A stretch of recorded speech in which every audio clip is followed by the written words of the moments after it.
Assalamu alaikum dear students. Welcome to our YouTube channel CAD Engineering Academy. So dear students, today we will discuss the last exercise problem of the shearing stress topic. We have a question: a rectangular piece of wood 5 mm by 100 mm in cross section. So हमारे पास 50 mm ये जो है ये thickness है और 100 mm ये इसका width है.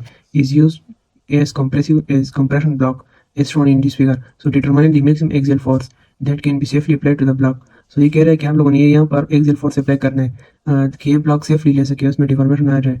कौन सी केस में? उस केस में जब इसका कंप्रेसिव स्ट्रेस लिमिटेड हो 20 mega newton into metre square और शेयरिंग स्ट्रेस जो है वो लिमिटेड हो 5 mega newton metre square. The grain makes in angle of 20 degree with the horizontal as shown in figure. यहाँ पर हिंट दिया गया है कि use the results of the problem अब दी भाव प्रॉब्लम को. इसके फार्मूले हमने यहाँ पर यूज़ करने क्योंकि यहाँ पर इंक्लाइन पाथ आ रहा है.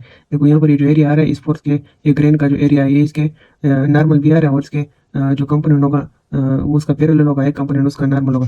तो हम क्या करते हैं, इस क्वेश्चन को सॉल्व करते हैं. सही है. तो देखो डियर स्टूडेंट्स, ये हमारे पास यहाँ पर इसका ये ग्रेन का जो है ये नॉर्मल के साथ ग्रेन का जो है वो हमारे साथ एंगल भी क्यों है. सही है. हॉरिजॉन्टल के साथ ये एंगल है इसका 20 डिग्री और यहाँ पर ये उसका थिकनेस जो है वो इस ब्लॉक का थिकनेस जो है वो कितना है 50 mm और वेट जो है वो कितना है वो 100 mm है. सही है. अच्छा, मतलब ये कि इसका ये जो थिकनेस है ये थोड़ा मैंने कम ड्रा किया हुआ है, इस तरह ड्रा करना चाहिए था.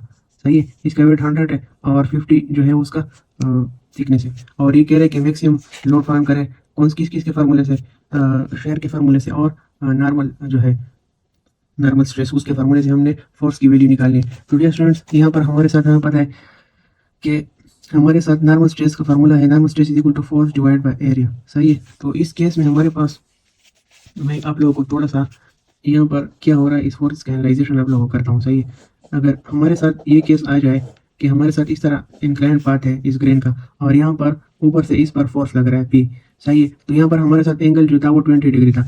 ये स्टूडेंट इंजीनियरिंग मैकेनिक्स में हमने ये पढ़ा था. सही है कि अगर हमारे साथ इधर एक एंगल हो फॉर एग्जांपल थीटा, वो इस इंक्लाइन पाथ के परपेंडिकुलर के नॉर्मल के साथ ये जो एंगल इधर बनता है वो इसके बराबर होगा. किसी ने इंजीनियरिंग मैकेनिक्स के लेक्चर मेरे देखे हो या सही तरह से पढ़ा तो वो उनको पता होगा. ये वाला थीटा जो है वो इस इंक्लाइन पाथ का जो नॉर्मल फोर्स होगा. सही है. वो उसके वर्टिकल कंपोनेंट के साथ जो एंगल बनेगा वो और ये बराबर होंगे. तो यहाँ पर देखो, अगर मैं इस इंक्लाइन पाथ जो है इसका नॉर्मल बनाऊं तो इसका नॉर्मल इस तरह आएगा. ठीक है. नॉर्मल इस तरह इसका आएगा. और दूसरी बात ये है कि ये इसका कंपोनेंट इस फोर्स का कंपोनेंट भी होगा. देखो, नॉर्मल कंपोनेंट इस फोर्स का और दूसरा कंपोनेंट इस फोर्स का कौन सा होगा, वो उसका ये कंपोनेंट होगा. सही है. ये वाला वो ये कंपोनेंट होगा. ये कंपोनेंट इस एरिया के पैरेलल होगा और दूसरा कंपोनेंट इस एरिया के परपेंडिकुलर होगा. इस कंपोनेंट को मैं कौन सा नाम देता हूँ, ये मैंने पिछले वीडियो में आप लोगों को बताया था. इसको मैं नॉर्मल है तो ये इस एरिया के परपेंडिकुलर है तो इसको मैं एन नाम देता हूँ. इसको ये पैरेलल है तो वी नाम देता हूँ. ये शेयरिंग फोर्स है, पैरेलल है और ये एक्सियल फोर्स है. सही है. और ये हमारे साथ पी है. ये दो एन और वी इसके कंपोनेंट है. तो देखो यहाँ पर ये जो फोर्स इसके पर इंक्लाइंड एरिया के परपेंडिकुलर फोर्स जो है उसके वर्टिकल कंपोनेंट के साथ एंगल जो होगा वो और ये बराबर होंगे. तो यहाँ पर जो थीटा है वो हमारे साथ क्या है 20 डिग्री. देखो ये आप लोगों को समझ आ गई. ये वाला केस है. देखो ये परपेंडिकुलर, यहाँ पर परपेंडिकुलर, फिर इसके साथ वर्टिकल कंपोनेंट ये वर्टिकल फोर्स है. तो ये थीटा बराबर होंगे इस तरह. ये थीटा आपस में बराबर होंगे जो कि 20 डिग्री. तो यहाँ पर हमारे साथ एन बराबर होगा एन इज इक्वल टू हमारे साथ पी cos 20. सही है. और v बराबर होगा हमारे साथ p sin ऑफ 20. सही है. ये अपने साथ नोट कर लें. अच्छा, दूसरी बात ये है कि हमने इस केस में फोर्स हमारे साथ इस केस में ये हो गया एक्सियल, या हमारे पास ये जो नॉर्मल स्ट्रेसेस है उसमें ये हो गया. क्यों? क्योंकि उसमें हमने फोर्स एरिया के परपेंडिकुलर लेना होता है और हम एरिया यहाँ पर इंक्लाइंड एरिया किस तरह फाइंड करेंगे. देखो एरिया हमारे साथ इस केस में जो है, अगर मैं आप लोगों को यहाँ पर एक ट्रायंगल या फिगर ड्रा करूँ, यहाँ पर जो एरिया है हमारे साथ, यहाँ पर हमारे साथ देखो ये वाला एरिया है. मैं इसको बड़ा करके दिखाऊं, ये छोटा सा स्लाइस मैंने बनाया. सही है. तो यहाँ पर हमारे पास ये इंक्लाइंड एरिया जो है ये एरिया हमने फाइंड करना है. तो ये एरिया हमारे पास, अगर मैं आप लोगों को कहूँ कि ये हमारे पास ये विड्थ हो गया. सही है. ये हमारे पास विड्थ हो गया, या मैं इसको कहता हूँ कि थिकनेस हो गया. सही है. ये वाला तो हमें गिवन था ना, ये वाला हमें 100, ये 100 है, ये विड्थ है और थिकनेस हमारे पास ये फिर टी होना चाहिए. सही है. ये टी होना चाहिए क्यों? क्योंकि ये थिकनेस है. सही. ये 50 था हमारे साथ और यहाँ पर ये जो लेंथ है ये इसको मैं एल भी कह सकता हूँ और डी भी कह सकता हूँ। चलो मैं इसको डी नाम देता हूँ, ये हाइपोटेन्यूज पे जो है। तो अगर मैं यहाँ पर थीटा भी था हमारे साथ, अगर मैं लिखूँ कि cos theta is equal to, क्योंकि मुझे ये वाला गिवन है, तो cos theta is equal to हमारे साथ बेस डिवाइड बाय हाइपोटेन्यूज। तो यहाँ पर मेरे साथ बेस 100 है, ठीक है, हाइपोटेन्यूज डी है। तो मुझे ये वाला लेंथ चाहिए, इस एरिया को फाइंड करने के लिए ये वाला लेंथ मल्टीप्लाई बाय थिकनेस, तो ये एरिया आपके साथ आ जाएगा। तो अगर मैं उसको उधर ले जाऊँ, थीटा को अंदर ले आऊँ, तो क्या हो जाएगा, D is equal to 100 cos of theta. यहाँ पर हमारे साथ थीटा जो था वो 20 डिग्री था ना, वो तो हमें गिवन है, तो कॉस ऑफ 20 आ जाएगा। सही है, हमारे पास डी की वैल्यू है, इस डी की मल्टीप्लाई बाय डी के साथ ये थिकनेस जो मल्टीप्लाई हो जाएगा, जो कि हमें ऑलरेडी गिवन है, कितना है, ये 50 है। तो ये हमारे साथ तकरीबन, ये इधर नहीं लिखते, चलो एरिया के फार्मूले में लिखना। तो एरिया हो जाएगा D multiply by L, D हमारे पास क्या है 100 divided by cos 20 multiply by 50, ये एम में। सही, तो ये हमारे पास एरिया हो गया, और फोर्स भी है हमारे पास, फोर्स ये है, तो हम डायरेक्टली क्या फाइंड करते हैं, normal stress is equal to force, जो कि हमारे पास है P cos of 20 divided by ये एरिया जो है हमारे पास कितना है 100 divided by cos of 20 multiply by 50। सही है, तो इससे आप लोगों के पास एक एरिया आ जाएगा, इससे आप लोगों के पास एक आंसर आ जाएगा। मैं इस तरह करता हूँ कि यहाँ पर एरिया की वैल्यू फाइंड करता हूँ कि एरिया की क्या वैल्यू आ रही है। एरिया की वैल्यू मुझे शेयरिंग के स्ट्रेस में भी चाहिए होती है, तो ये मैं लिख लेता हूँ। सही है, ये हमारे पास इक्वल है 53 20.88 है, तो मैं राउंड अप करके 89 लिखता हूँ। सही है, mm स्क्वायर हो जाएगा। तो इधर इसको मैं डिवाइड करता हूँ किस चीज़ पे, अच्छा यहाँ पर हमारे साथ एरिया देखो, ये जो एक्सियल स्ट्रेस है उसकी वैल्यू हमें ऑलरेडी बुक में गिवन है। यहाँ पर कंप्रेसिव स्ट्रेस जो है वो किस चीज़ के लिमिटेड है, 20 के। सही है, तो यहाँ पर मैं क्या लिखता हूँ, इसकी जगह 20 लिखता हूँ,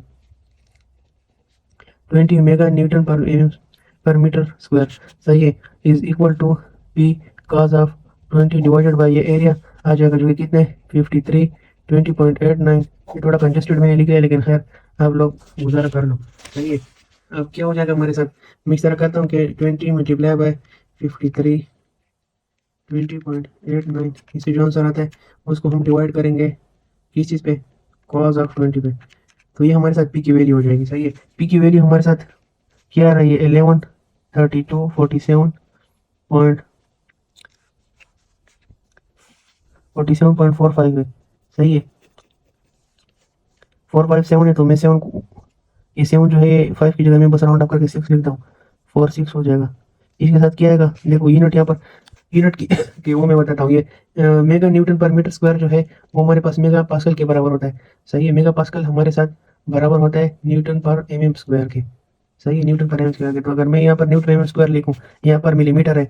सही है, वो इसके साथ मल्टीप्लाई हो जाएगा इधर मिलीमीटर, मिलीमीटर और ये मीटर स्क्वायर, यहाँ पर भी mm स्क्वायर एरिया के साथ, ये mm स्क्वायर या और ये mm स्क्वायर काट जाएंगे, क्योंकि ये तो मैंने इसके साथ मल्टीप्लाई किया, तो हमारे पास सिर्फ न्यूटन बाकी रह जाएगा। अब ये मैंने एक्सियल स्ट्रेस या नॉर्मल स्ट्रेस से मैंने पी की वैल्यू निकाली। अब सेकंड पार्ट में क्या करूँगा, सेकंड पार्ट में मैं क्लियर के फार्मूले से मैं पी की वैल्यू निकालूंगा।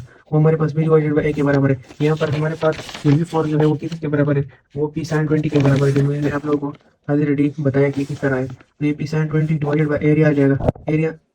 अच्छा, ये मैं से मोबाइल लग गया पे, चलो तो यहाँ पर हमारे साथ एरिया क्या हो जाएगा, एरिया हमारे साथ आ जाएगा, नहीं तो मैंने फाइंड किया है 53 20.89 मिलीमीटर स्क्वायर।